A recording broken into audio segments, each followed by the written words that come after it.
So I've been getting a lot of requests about the M57 swap JKU and the story behind it.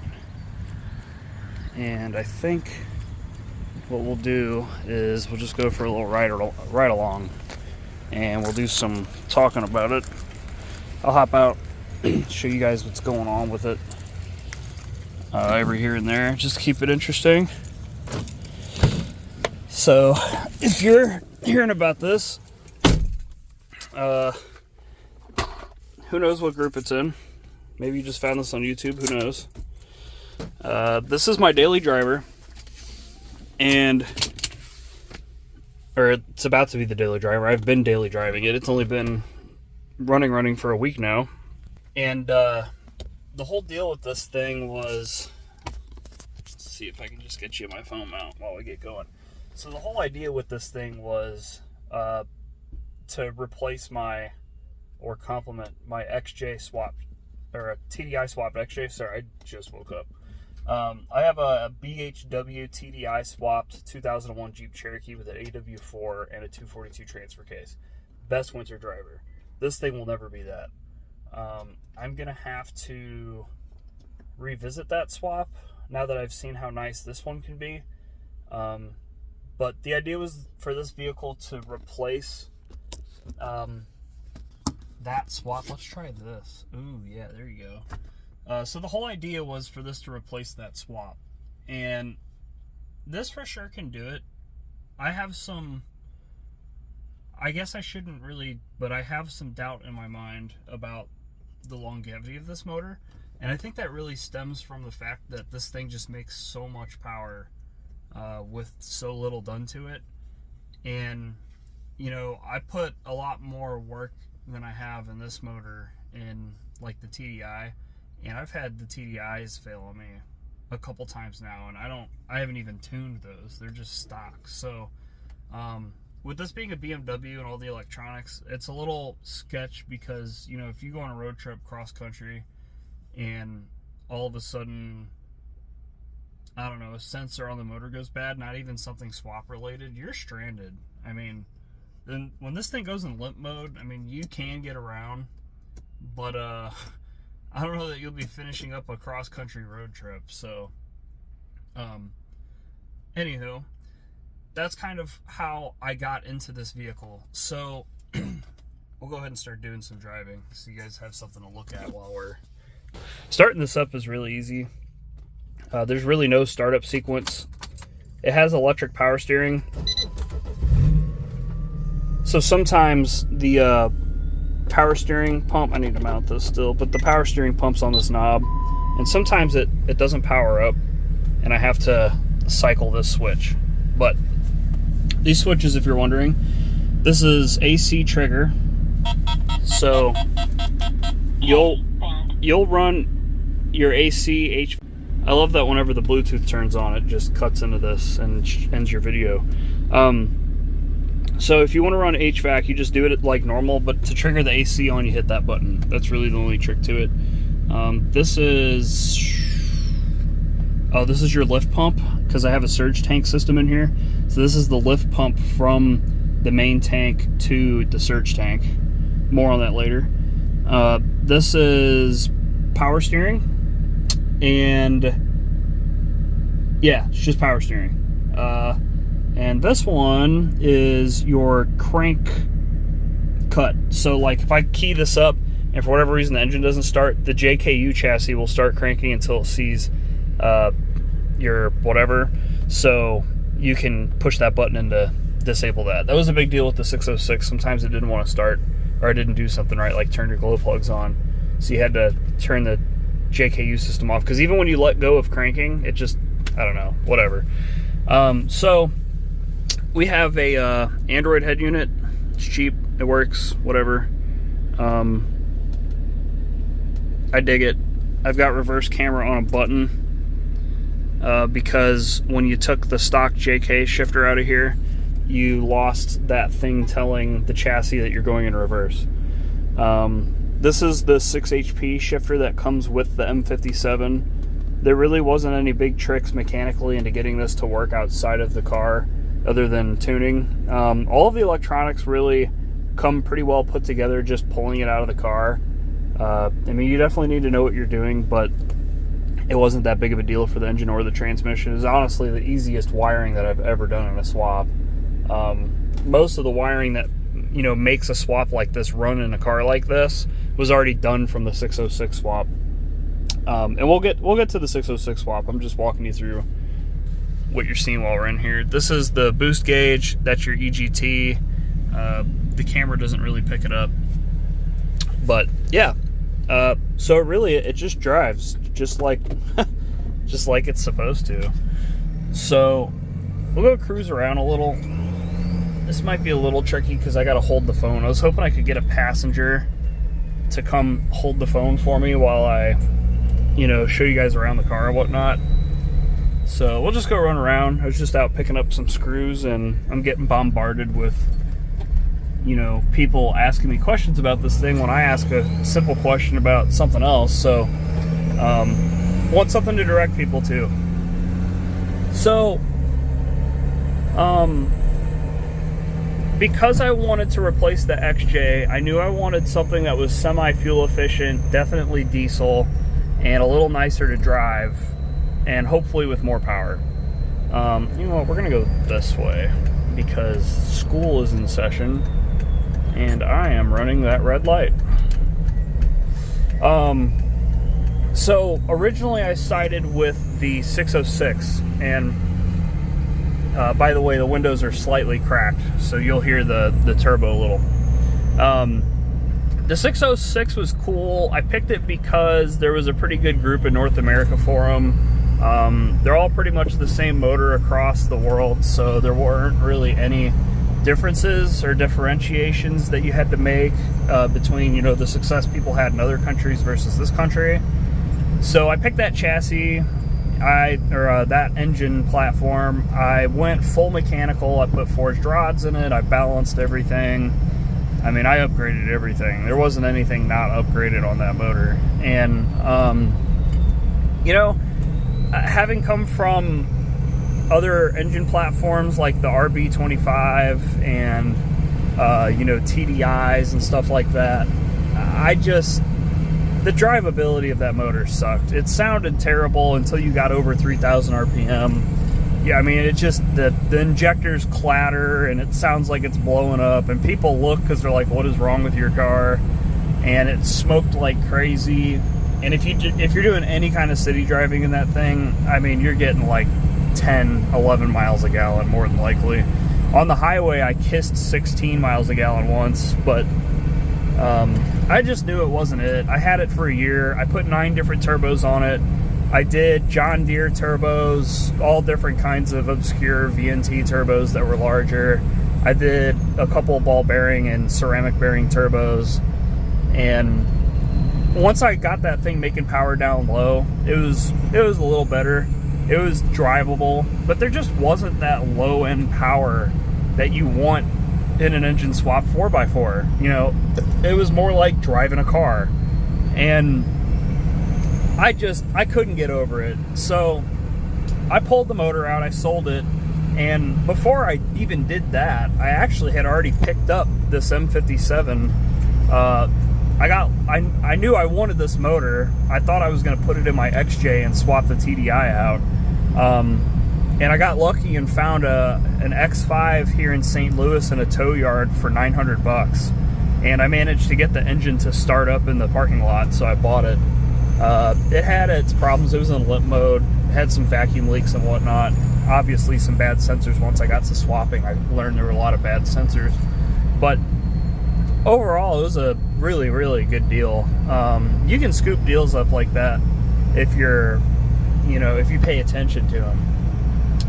So with the M57 swap, I did what I did, and I got it running on an engine stand outside of the car, and got it, you know, with a standalone tune, got all the wiring worked out, had the gas pedal and shifter and everything working.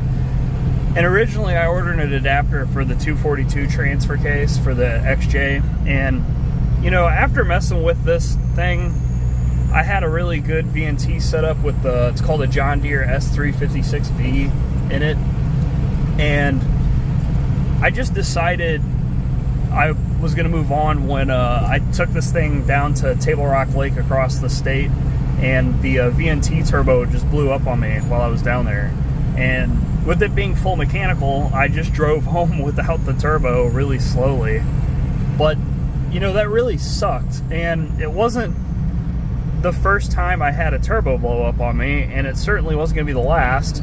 And the only way to get a VNT to work with that engine, and in my opinion, that engine is only worth anything with a VNT in it, is if you have a controller for the VNT. And with that the whole idea behind that engine is that it's fully mechanical, you know, with pre-chamber and everything like that. You want to have full mechanical. Why would you have an EDC pre-chamber motor? Do direct injection, it's just better. So I decided to back away from that platform, and I decided I was going to put the M57 in this car. And, you know, my brothers told me that was a good idea. I knew it was a good idea. And that motor, honestly, if it was going to be the only M57 I have, I wanted it to be in my nice car, and this is definitely my nice car compared to, you know, a 2001 Cherokee with leaf springs on a 4.5-inch lift. So, went ahead, pulled that motor out, sold it, and I actually just looked through my photos of when I pulled that motor and when this motor was in this chassis, and I managed to do the entire swap in 8 weeks. Now that is working from 7 a.m. to 9 p.m. Saturday, Sunday, and that is working every evening late into the nights on the weekdays, but I did manage to do the entire swap in 8 weeks. I spent a couple months before that pulling the motor out of the chassis, getting it running, you know, changing gaskets and modifying the oil pan and stuff like that.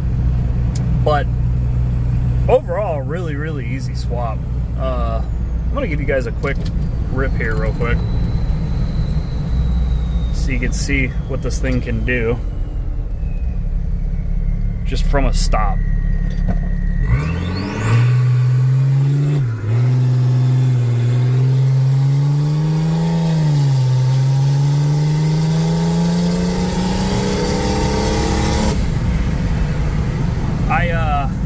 Should have been lighter on the gas from the takeoff. I spun the tire and then it blew smoke and pulled timing. But you get the idea. This thing's a monster. Just, it's crazy. So, anywho, I just decided that I was going to do that, and I'm really happy that I did it. Where was I? I might have pissed this thing off. Yeah, I think it pulled my... It'll come back. And this is the electronic stuff that I always tell people that's annoying is, if you do something weird, this thing's not in its original chassis, so it'll get pissed off and it'll pull the turbo actuator and make you cruise around in basically no boost mode for a minute, and then suddenly the turbo turns back on, you're good to go. Which is cool because it self-recovers. You don't have to do anything. Sometimes you got to come to a stop if you really pissed it off, but you know, you have to drive this car. You can't just put your foot to the ground. Yeah, see, now power's back. I mean, that's like 30% throttle. This thing just cooks. So, yeah, you know, great chassis, or great engine platform to go to. I love it.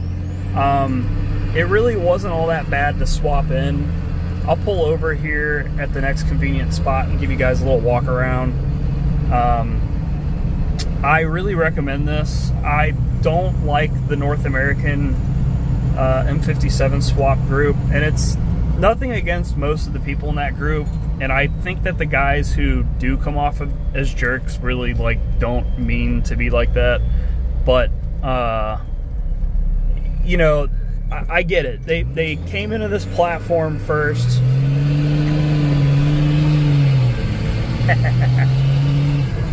Again, that was like 50% throttle. I get it. They came in the platform first, and they want to see people do it their way, and their way's the only way. And, you know, I don't know. I don't roll like that. If you want to do something different, you do it. if you want to pave the way with a different tuner, you do it, man. I mean, more power to you. Let's give the community more options. So if you guys come into this swap, you know, you really need to do things on your own. You need to be able to do things on your own. I'm not gonna walk you through it and like hold your hand. I'll post plenty of videos here for people to reference. I'll show you guys everything I did, but you know, I'm not gonna sit here and hold your hand through a swap. It's just, this is not my first engine swap vehicle where people want me to walk them through every single nut, bolt, screw, and wire, and I'm just not. There's nothing in it for me, you know. It's cooler if you do it on your own. So, couple things that I had to do to make this work in the chassis.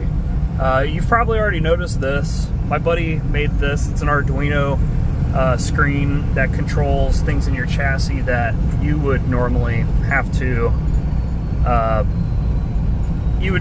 make your chassis happy to control it. So it controls my fans for like transmission, oil. It even does the radiator fan. And it also shows your intercooler temperature in and out and your transmission temperature in and out. The oil pressure isn't actually hooked up right now. I need to do that, but you know, it's a BMW. If it doesn't have oil pressure, it'll turn itself off. So that was already done from the 606 swap. The power steering was a whole ordeal.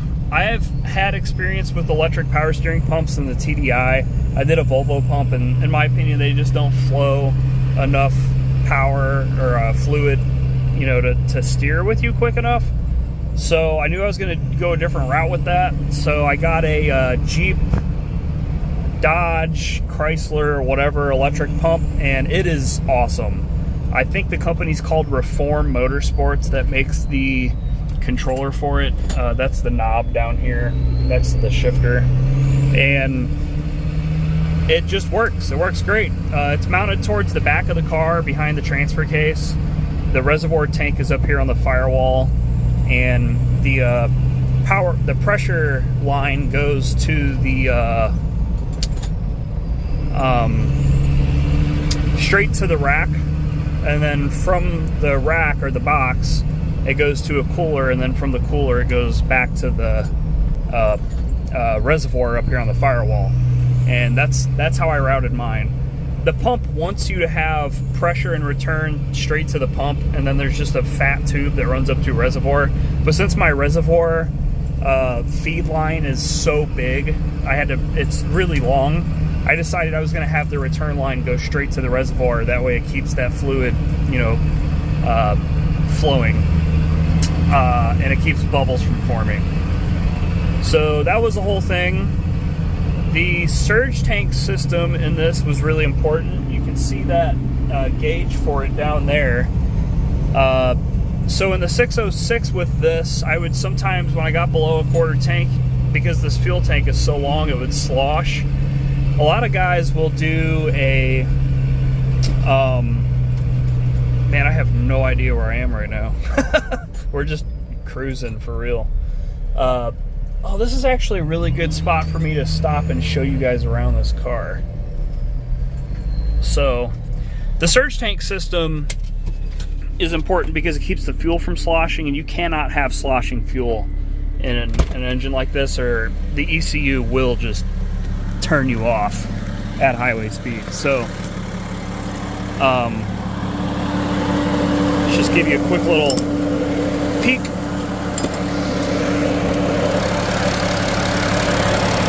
So you got power steering reservoir, fuel pressure regulator. You can see my space up in here. I need to replace that water line, but whatever. Catch can, radiator, tank, air inlet. Might go to a bigger filter, it's good for now. The ECU is under that cover right there. And everything else was pretty much left alone, really. You can find more details on this in other videos, but then up here I have the power steering and transmission cooler. This is the actual air intake for the car. And yes, I had to paint and sand and bodywork this thing. Side exit exhaust, and then the batteries are back here under all that junk. I cut a hole in the pan and welded a box in the bottom. And then under here, I'll try to show you. That's power steering. That's the surge tank. And the surge tank fittings and everything are all off of the back, so it's really easy to work on if you ever need to do anything to it. You can see the bottom of my battery box here. And yeah, I mean, it just works. This is the M57 gas pedal. Don't mind that wire hanging down. It's the wire for this gauge. I had this mounted up here and I moved it down there, and I haven't tied the wire up. I just kind of shoved it in there. So we're gonna go back from whence we came, because I'm not trying to go on a huge cruise. But yeah, so swap went pretty smooth. I mean, you definitely need to know what you're doing. This is obviously not my first rodeo, so I pretty well knew what to look out for and what I needed to do. Other custom things I had to do, I had to mod my cross member. The transfer case to transmission adapter I got from a company called Wariat Garage. He's out of Warsaw, Poland, or I think it's Warsaw. You can find him online. They do these swaps overseas, so you can find parts for stuff like that pretty easily. I have the Rock Track 4-to-1 transfer case in here, and I went with a B&M shifter system because it uses the bolt pattern of the transfer case to mount the other end of your shift cable. It doesn't use a random bracket off of your stock JK transmission. Now, if you... I really would recommend not using the stock JK transmission with an adapter plate. I think adapter plates are trash. I've had nothing but problems with the one in my XJ. It just keeps breaking flex plates, and you know, some of them were my fault, but most of them aren't my fault, and it's just a giant nightmare. So stick with the stock transmission if you can. A lot of people are going to tell you to do an 8 HP swap, and I really don't think it's necessary. They're cool, sure, but then you got to mess with an adapter plate and a standalone controller, and I've been there more than once, and I'm not a fan. The drivability just isn't there. If it's like an off-road dedicated rig or a toy, then sure, go for it. But if you want something just dead freaking reliable and something that just drives like a stock vehicle, stick with the stock transmission, man. I mean, you're getting almost the exact same gear ratio spread from first gear to 8th gear and first gear to 6th gear. It's just you're getting more gears in between the top and bottom, and you know that people love it because it keeps the engine in its power band at all times. But you know, this thing, it's in its power band all the time. It's never not in its power band. It's crazy. You just breathe on the gas pedal and this thing takes off like a rocket. There's no finagling this thing to convince it to go. You just touch the gas, it goes. And with the stock shifter being left alone, it just shifts perfectly too. It knows exactly when and how to shift, and it does a really good job of it. And I'm not easy on this thing.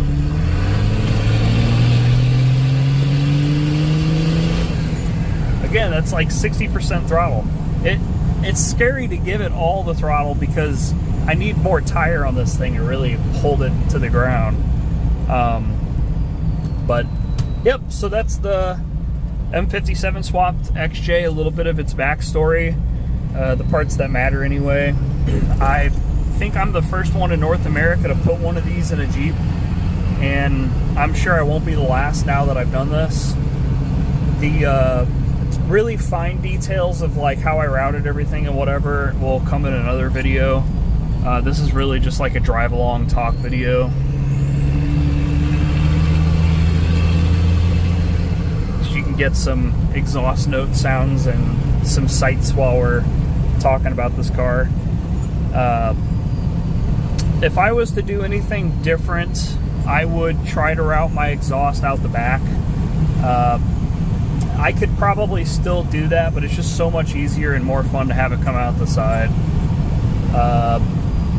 I would also, I usually put Valvetronic exhausts in my cars so I can pick loud or quiet, and I did not do it this time because I usually just pick loud, and it does get a little annoying sometimes. You can just roll the windows up, but I like to drive around with the top and doors off, and that's going to make it really annoying not being able to quiet it down. So I might put some sort of a resonator or something on it just to try to take some of the volume down, but the sounds are amazing.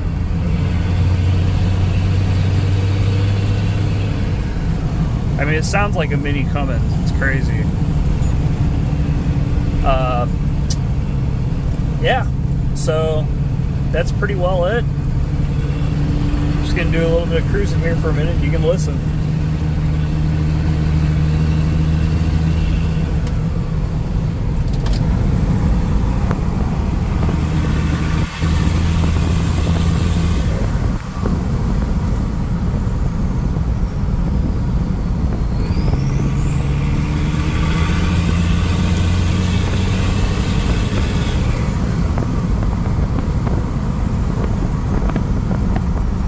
Slow roll, cut the wind noise down.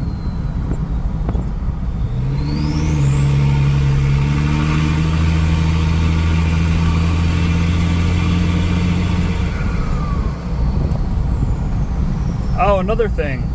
As you're watching this, you're probably wondering how to get his dash to work.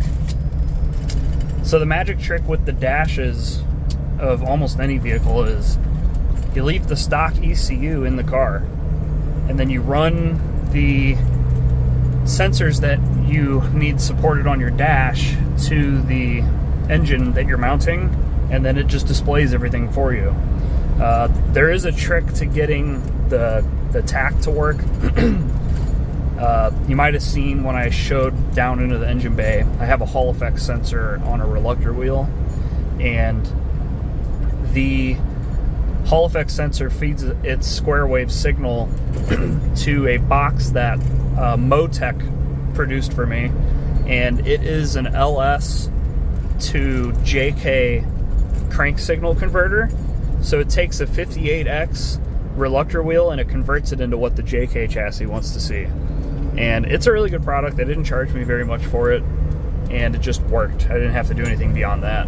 It's been in here for over a year, and it's a little glitchy sometimes. Like around 2,000 RPM, you'll see the needle bounce around, but you can usually just keep driving and it'll fix itself. It's really just a gauge, and it doesn't do it every time. It's only sometimes. It's weird, but yeah. So that's how you get your dash to work. You can turn a lot of these lights you're seeing off. I've played around with the app that does that a little bit and haven't quite figured it out. It doesn't bother me a whole lot because, I mean, you just have to know that, like, this dash and all of its warning lights are telling you almost nothing. ABS does work. I don't know how, but ABS does still work. It's, I mean, I left all of that intact, so that makes sense. It's just, everybody told me I wasn't going to have ABS unless I keep the CAN bus happy. So, I don't know. But I do have ABS. I've seen it work a couple times. For whatever reason, it turns your airbags off, so I'm going to have to figure out how to turn that off when I go to get this thing inspected. Yeah. I think that's really all that there was to that. Well, thanks for going on a ride along. I'll be sure to get some in-depth videos of what works, what doesn't, how I figured it out. We'll do some crawling around underneath the car, and I'll show you guys how I did stuff. If you're looking for people who can do standalone tuning, you can talk to Kessel Performance in the northeast of the US. They can do it for you. Another guy that can do it is what is his website called? I don't want to use his name because I think he wants to keep his name out of it. I think it's called BMWDieselparts.com. It's based out of Texas. Really good dude. I mean, the guy got me 99% of the way there, and he was really doing it for free because House of Torque sold me a standalone tune and they couldn't pull through. But Will over at House of Torque is the best dude ever. Got me hooked up with the Texas guy, and he got me 90% of the way there. He got busy and was going to take a while before he could start tuning me again, so I hopped on with a guy. His page is called Yeti Tune. Yeah, Yeti Tuned. He's a really good dude. He'll get you going. He knows the tricks. He's done it for me. You be prepared to flash. You'll want to buy a ECU flasher from China. It's in the back of the car, but I'll put that up in another video. Deuces.